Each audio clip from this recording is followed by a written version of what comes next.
بسم اللہ الرحمن الرحیم۔ جیسا کہ آپ سبھی حضرات کو سوشل میڈیا کے ذریعے یہ خبر لگی ہے اور مساجد میں اعلان کے ذریعے بھی آپ تک یہ اطلاع پہنچی ہے کہ 29 جون کو گاندھی میدان میں وقف بچاؤ ایک عظیم الشان احتجاجی جلسے کا انعقاد کیا گیا ہے۔ اس احتجاج کا مقصد یہ ہے کہ حکومت ہند کو ہم یہ باور کرانا چاہتے ہیں کہ ہم ہندوستانی شہری، ہمیں جو سمویدھان میں جو حقوق دیا گیا ہے،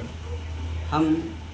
پر کوئی ایسا قانون مسلط کیا جائے جو سمویدھان کے خلاف ہو، ہم قطعی سے برداشت نہیں کریں گے۔ اس لیے جمہوری طریقے پر جو گاندھی میدان میں 29 جون کو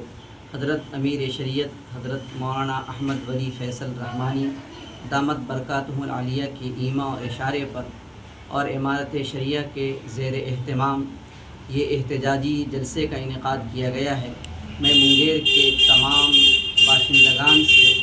پرزور طریقے پر یہ اپیل کرتا ہوں کہ 29 جون کو ضرور گاندھی میدان پہنچ کر اس احتجاجی جلسے کو کامیاب بنانے میں آپ اپنا اہم رول ادا کریں۔